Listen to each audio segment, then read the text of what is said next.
Kilala siya bilang isang premyadong aktres, pero hindi lang pala mundo ng showbiz ang kanyang pinasok, kundi pati raw ang mundo ng kababalaghan. Mayroon kasi siya umanong third eye.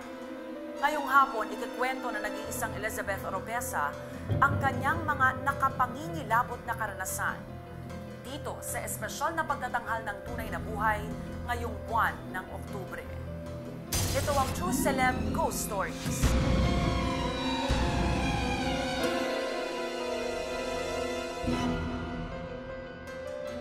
Hindi raw lahat ng kwentong kababalaghan, likha lang ng ating malikot na imahinasyon.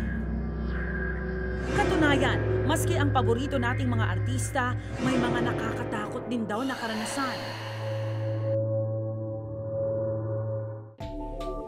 Ito ang healing center ng isang nagngangalang Dr. Elizabeth Freeman.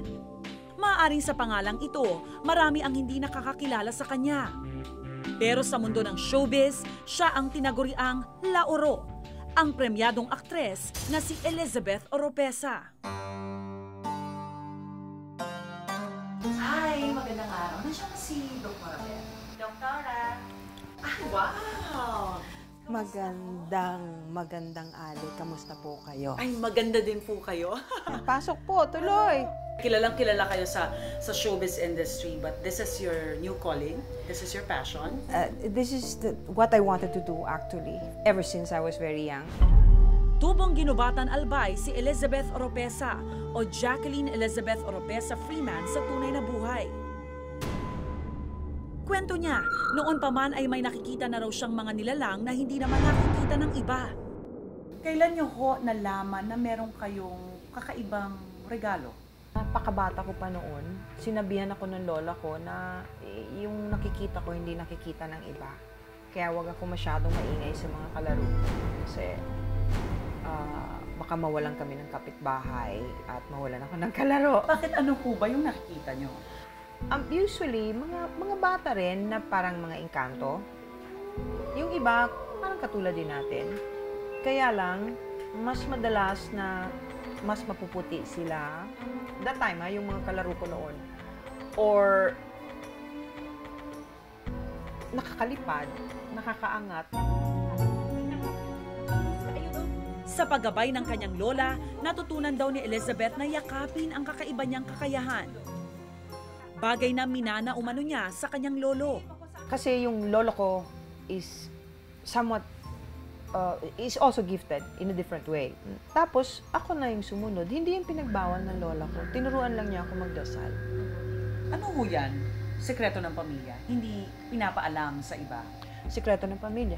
Kasi, hindi lahat ng tao gusto ang hindi normal.